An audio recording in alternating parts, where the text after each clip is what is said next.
Have you ever been the punchline of a vicious joke played by your own flesh and blood?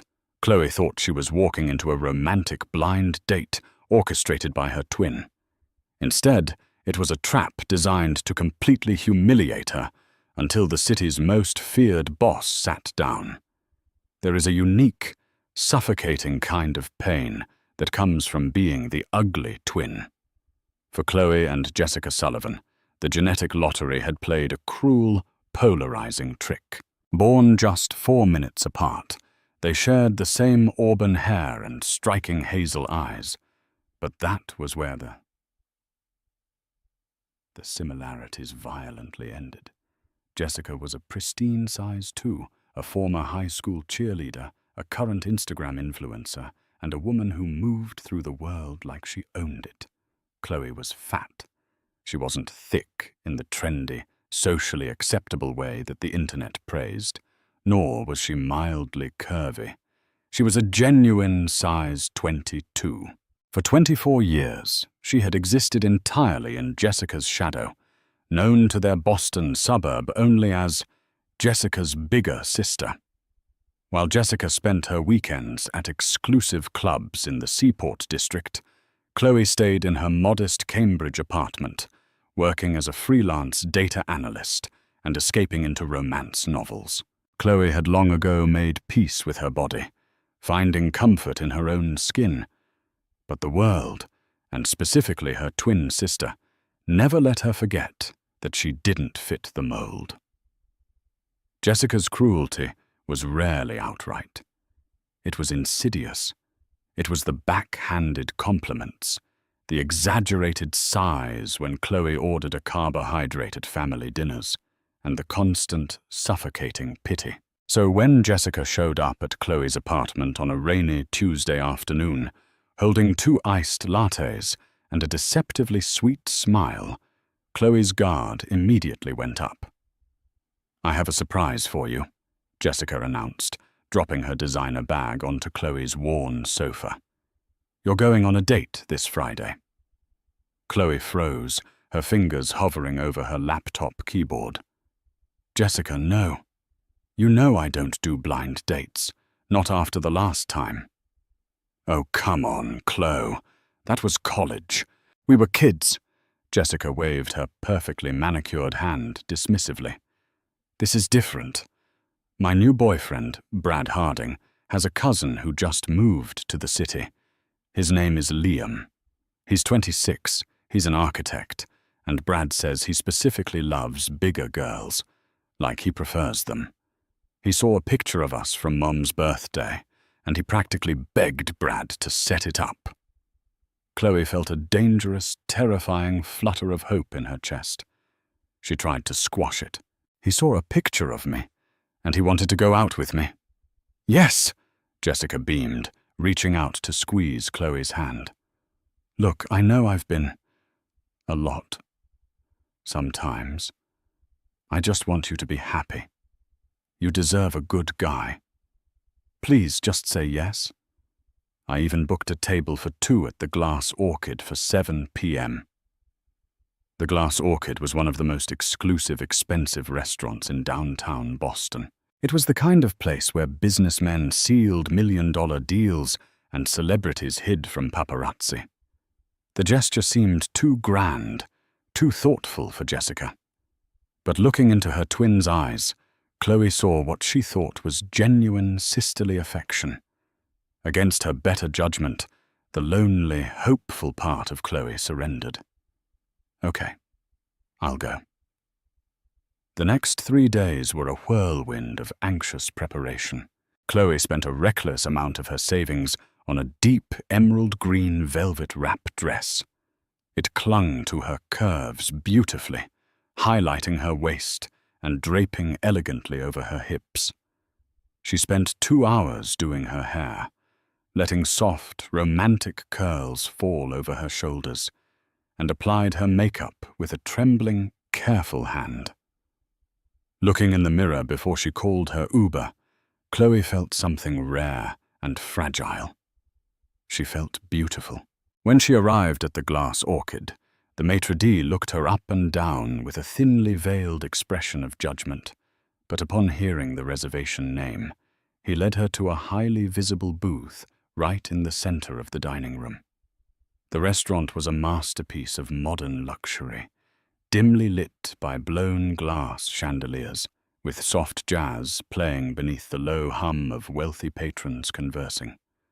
Chloe sat down, smoothed her green velvet dress, and ordered a sparkling water. 7 p.m. came and went. By 7:15 p.m., Chloe was compulsively checking her phone. No messages from Jessica. By 7:30 p.m., the waiter came by with a pitying smile, asking if she wanted to order an appetizer while she waited. Chloe's face burned hot with humiliation. She shook her head, clutching her water glass so tightly her knuckles turned white. The familiar, sickening feeling of rejection began to pool in her stomach. He saw you when he walked in. Her dark thoughts whispered. He saw you, and he left. But the truth was far, far worse than a simple ghosting. At 7:45 p.m., a sudden eruption of loud, frat boy laughter shattered the sophisticated ambiance of the restaurant. Chloe looked up. Walking through the front doors were 4 young men in wrinkled dress shirts and khakis. At the center was Brad Harding, Jessica's boyfriend. Chloe recognized him instantly from Instagram. But he wasn't with an architect named Liam. He was with his golf buddies. And one of them was holding a massive, stuffed pink pig wearing a cheap plastic tiara. Chloe's breath hitched. Her heart slammed against her ribcage like a trapped bird. As the group spotted her sitting alone at the center booth, their laughter doubled. They began walking directly toward her table. Out of the corner of her eye, a flash caught Chloe's attention. Over in a shadowed, secluded corner booth by the bar, 3 women were sitting. One of them lowered her phone, giggling hysterically. It was Jessica. The floor felt like it was dropping out from underneath Chloe. The grand dinner, the expensive restaurant, the architect who loved bigger girls. It was all a theater production. A highly coordinated, public execution of Chloe's dignity. Brad and his friends reached her table. The dining room around them had grown quiet, the wealthy patrons turning to watch the spectacle. "Hey there, Chloe," Brad slurred slightly, clearly having pre-gamed the event at a bar beforehand. "Sorry Liam couldn't make it, but we brought his replacement." The boy holding the stuffed pig slammed it onto the pristine white tablecloth right in front of Chloe. It knocked over her water glass, spilling ice and water all over her beautiful green velvet dress. "Oink oink, Cinderella," one of the other boys jeered loudly. Jessica's laughter echoed from the corner booth, cutting through the silence of the room. Chloe was entirely paralyzed. Tears sprang to her eyes, hot and fast, blurring her vision. She couldn't breathe.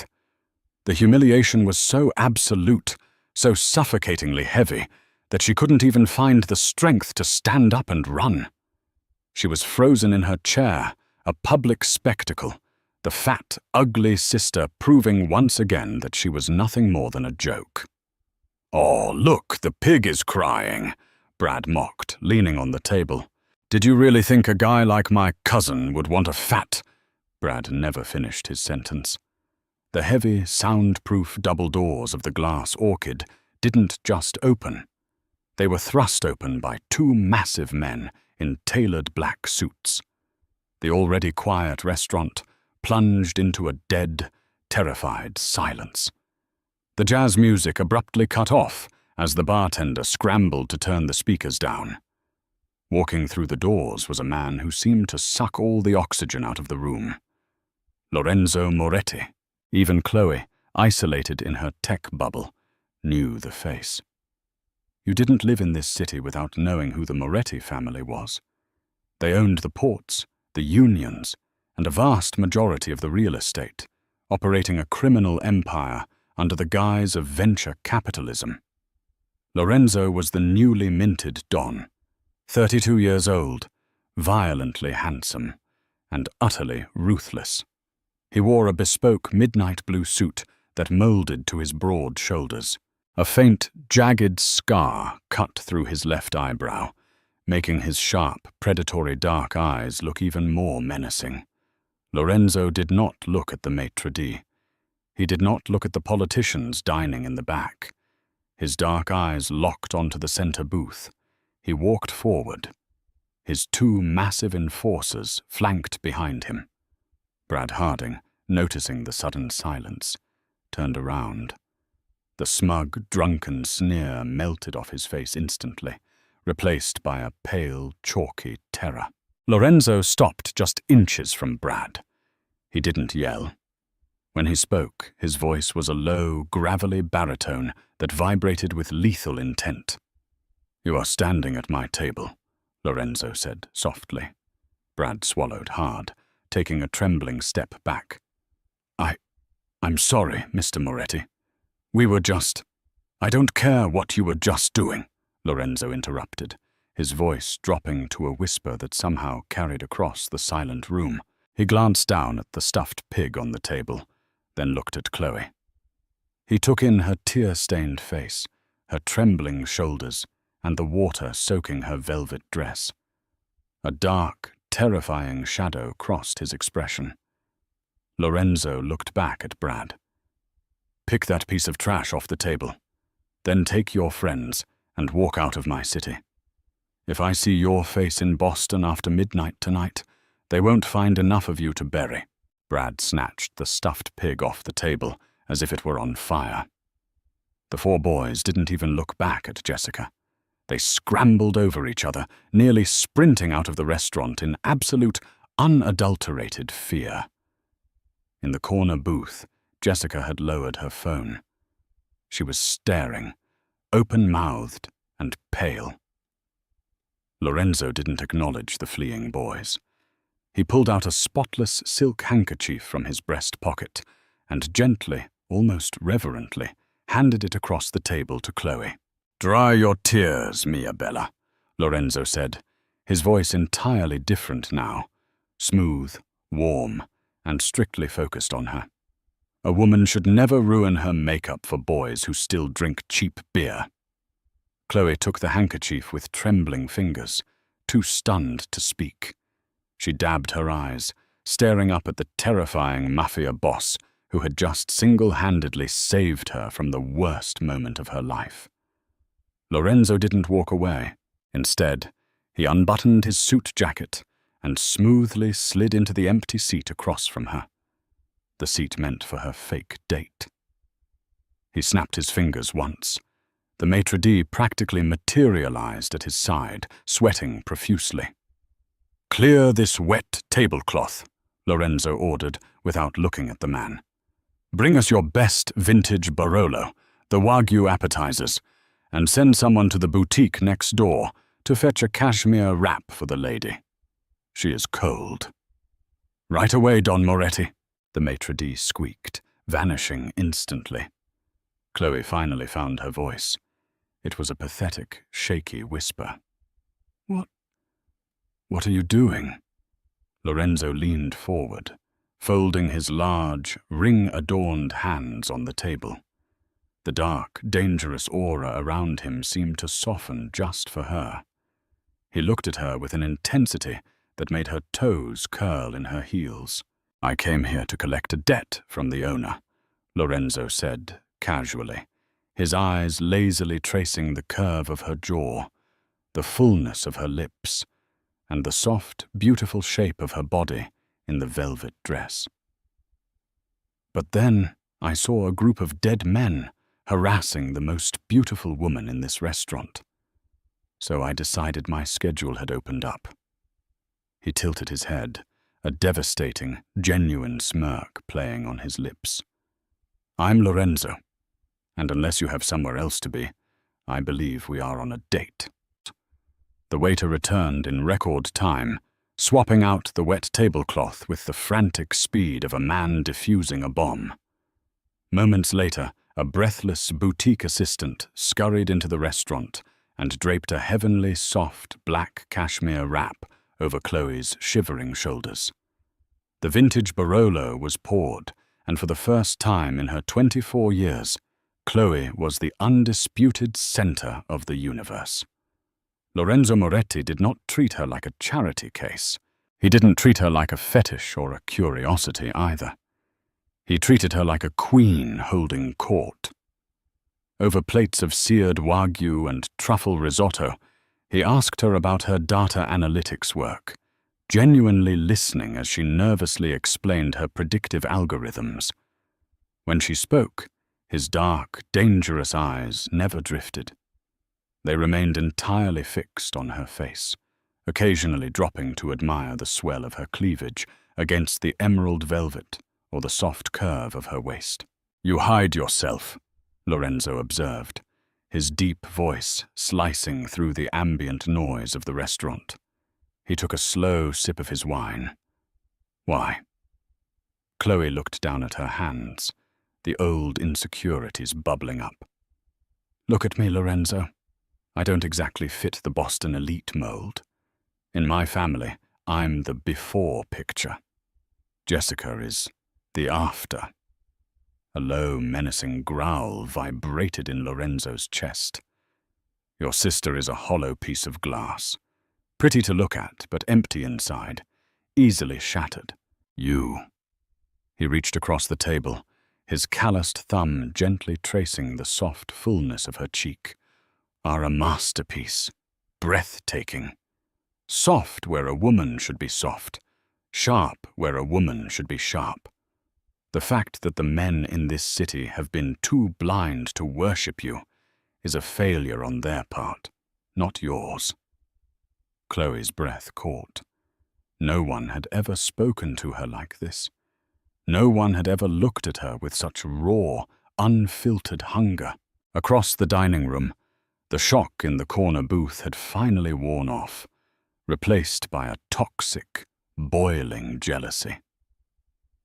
Jessica Sullivan could not comprehend what she was witnessing. Her fat, ugly sister was supposed to be weeping in an Uber by now. Instead, she was being romanced by the most powerful, untouchable billionaire in New England. The narrative in Jessica's head was breaking.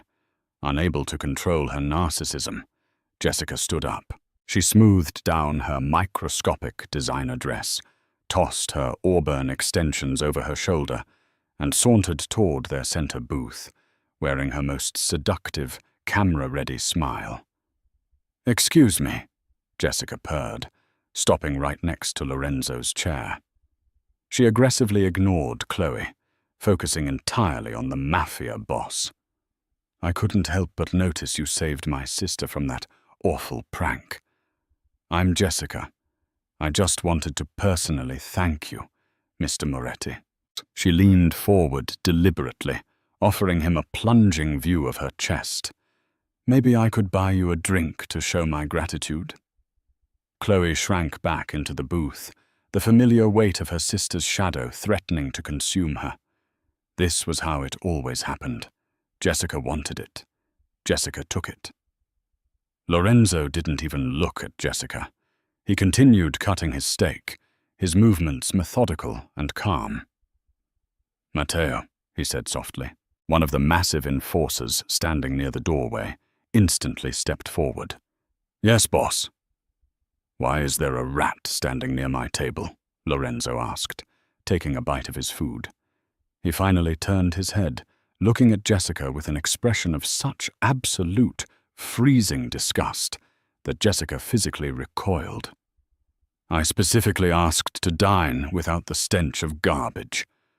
Jessica's perfectly contoured face flushed a violent, humiliating crimson. I was just—" "I know exactly what you are," Lorenzo interrupted, his voice dropping to a lethal, quiet register. "You set up your own blood for a cheap laugh. You think your face buys you a pass in this world. It doesn't." He wiped his mouth with a napkin and leaned back, his eyes pinning Jessica to the floor. "Your boyfriend, Brad, is currently packing his apartment. By midnight, he'll be gone. As for you, I own the PR firm that manages your little social media career. I own the brands that sponsor your posts. As of tomorrow morning, your contracts are terminated. Your accounts will be flagged and deleted. You are blacklisted from every club, restaurant, and venue I own in this city, which is all of them. Tears of genuine panic welled in Jessica's eyes. You can't do that. Over her? She pointed a shaking finger at Chloe. She's nothing. Lorenzo stood up. The sheer size of him, the terrifying aura of violence that radiated from his frame, made Jessica whimper. She, Lorenzo pointed directly at Chloe, is under my protection. If you ever speak to her disrespectfully again, if you ever even look in her direction with anything less than absolute reverence, deleting your Instagram will be the least of your concerns. Am I clear? Jessica let out a choked sob, turned on her heel, and ran out of the glass orchid, leaving her friends behind. Lorenzo sat back down, immediately softening as he looked at Chloe's stunned face. Now, he smiled gently, picking up his wine glass. Tell me more about this algorithm you built. Over the next 3 months, Chloe's life became unrecognizable. Lorenzo Moretti moved with the swift, unstoppable force of a hurricane. He didn't just date her. He consumed her life in the most intoxicating way possible. He sent a black town car to drive her to work every day. Her modest apartment was constantly overflowing with extravagant bouquets of dark red roses and boxes of imported Italian pastries. But it wasn't just his wealth that won her over. It was his absolute devotion. Lorenzo worshipped her body. In the privacy of his sprawling penthouse overlooking the harbor, he stripped away decades of her insecurities. He would spend hours trailing kisses over the soft curve of her stomach, the lush swell of her hips, and the thick, beautiful line of her thighs. He made her feel sexy, powerful, and utterly divine. For the first time in her life, Chloe wasn't apologizing for taking up space. Lorenzo demanded that she take up more of it. But in the background, a wounded snake was cornered, and a cornered snake always strikes.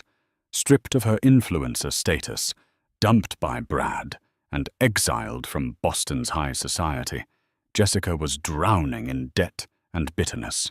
Her entire identity had been tied to being better than Chloe. And now, Chloe was practically the queen of the city. Jessica's jealousy mutated into pure, unadulterated venom. If she couldn't have her life back, she was going to destroy Chloe's. Jessica knew Lorenzo was a dangerous man, so she started digging into the dark web of Boston's underworld. She found a name: Vincent Castellano. He was the head of a rival faction from Rhode Island, a bitter enemy of the Moretti family, who had been trying to gain a foothold in Boston's seaports for years. Desperate and delusional, Jessica reached out to Vincent's men. She arranged a secret meeting in a dingy diner on the outskirts of the city, bringing a folder of printed photographs she had stalked from a distance. Chloe leaving Lorenzo's penthouse, Chloe getting into his private car, the specific routes her driver took. Moretti has a weakness, Jessica told Vincent, sliding the photos across the sticky diner table. My sister. He's obsessed with her. If you take her, you have Lorenzo by the throat. He'll give you the ports. He'll give you whatever you want. Vincent Castellano, an older, scarred man with cold, dead eyes, looked at the photos and smirked. And what do you want in return, little girl? $50,000, Jessica demanded coldly. And I want you to make sure Lorenzo knows it was my sister's fault. Ruin her for him. Deal, Vincent said, pocketing the photos. The trap was set for a Thursday evening. Chloe was finishing up a late project at her office building. Lorenzo was supposed to be in a meeting with the union bosses. As Chloe walked out to the underground parking garage, pulling her coat around her soft curves, she noticed her usual town car was missing. Instead, a black van was idling near the exit. 4 men stepped out of the van. They didn't wear suits. They wore dark street clothes, and they moved with practiced, terrifying speed. Chloe's heart stopped. She turned to run back toward the elevator, but 2 men were already behind her, cutting off her escape. "Don't scream, sweetheart," one of the men sneered, pulling a zip tie from his pocket. "You're coming with us to take a little ride to Rhode Island." Tears pricked Chloe's eyes, panic seizing her chest. She had finally found happiness, and now she was going to be used as a pawn to destroy the man she loved. But as the man reached out to grab her arm, the screech of tires echoed through the concrete garage. 2 armored SUVs tore around the corner, slamming the brakes and boxing the van in completely. Before Vincent's men could even draw their weapons, the doors of the SUVs flew open. Matteo and 6 of Lorenzo's heavily armed enforcers poured out, assault rifles raised and aimed squarely at the kidnappers' heads. The garage fell dead silent. The man who had reached for Chloe slowly raised his hands, dropping the zip tie to the floor. From the shadows behind the SUVs, footsteps echoed. Slow, deliberate, and heavy with impending violence. Lorenzo stepped into the harsh fluorescent light of the garage. He wasn't wearing his usual tailored suit. He wore a dark leather jacket, his eyes blacker than the night, his face a terrifying mask of lethal fury. He walked straight past the men holding the guns, pulling Chloe into his massive chest. He buried his face in her hair, breathing in her scent, ensuring she was unharmed. "You're okay, amore mio," he whispered against her temple, his large hand gently stroking her back. "I have you. I'm right here." Chloe sobbed into his jacket, clutching his shirt tightly. They tried to take me." "I know," Lorenzo murmured, kissing her forehead. He turned his head, his eyes locking onto Vincent's men. "Matteo, put these dogs in the van. Take them to the warehouse. I'll deal with them personally." As his men dragged the struggling kidnappers away, Lorenzo pulled a burner phone from his pocket. He dialed a number and put it on speaker. "Did you get her?" Jessica's frantic, eager voice crackled through the speaker. "Do you have Chloe?" Chloe froze, her blood turning to ice. Her own twin sister, her own flesh and blood had sold her out to the mafia to be kidnapped, or worse. The ultimate betrayal. "Hello, Jessica," Lorenzo said, his voice terrifyingly calm. A sharp gasp echoed on the other end of the line, followed by dead silence. "Did you really think," Lorenzo continued, his voice echoing in the empty garage, "that the Dawn of Boston wouldn't have every single phone line, text message, and email associated with my woman's family monitored? I knew about your meeting with Vincent before you even ordered your coffee at that diner." "Lorenzo, please," Jessica began to beg, her voice cracking with sheer terror. I gave you mercy the first time because you share her face," Lorenzo interrupted coldly. "I will not make that mistake twice. My men are currently standing outside your apartment door. You have a passport, and you have exactly whatever fits in the duffel bag they hand you. There is a private plane waiting at the airfield. It will drop you in a very cold, very remote village in Eastern Europe. If you ever try to contact Chloe again, if you ever step foot on American soil again, you will cease to exist. Goodbye, Jessica." He hung up the phone and crushed it under his leather boot. Chloe stood trembling, the reality of her sister's fate crashing down on her. But when she looked up into Lorenzo's eyes, she didn't see a monster. She saw a protector, a man who had just burned down the world to keep her safe. He cupped her face, wiping a stray tear with his thumb. She will never hurt you again. No one will ever hurt you again. Why? Chloe whispered, her voice thick with emotion. Why go to all this trouble for me? Lorenzo smiled, dropping to one knee right there on the oil-stained concrete of the parking garage. He reached into his leather jacket and pulled out a velvet box. He snapped it open, revealing a breathtaking emerald-cut diamond ring that caught the harsh garage lights and shattered them into rainbows. "Because you are not a joke, Chloe," Lorenzo said, his voice echoing with absolute sincerity. "You are my queen. You are the only woman who has ever made this dark world feel light. I want your brilliant mind. I want your beautiful, perfect body, and I want your soul for the rest of my life." He looked up at her, his dark eyes pleading.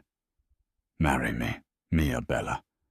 Let me spend the rest of my days showing you exactly how a goddess should be worshipped." Chloe looked at the ring, then at the scarred, dangerous, fiercely loving man kneeling before her. The ugly, fat sister, who was supposed to be the punchline of a cruel joke, had just won the entire world. Tears of pure joy spilled down her cheeks as she nodded. "Yes. Yes, Lorenzo." He slid the ring onto her finger, standing up to capture her lips in a deep, bruising kiss that promised a lifetime of protection, passion, and absolute devotion. Did Chloe's ultimate revenge and Lorenzo's fierce protection leave you completely breathless? If you loved this dramatic mafia romance and want more intense, real-life storytelling where the underdog finally gets the crown she deserves, hit that like button right now. Don't forget to share this video with your friends who love a good plot twist, and subscribe to our channel for more thrilling, jaw-dropping stories every single week. What would you do in Chloe's shoes? Comment below.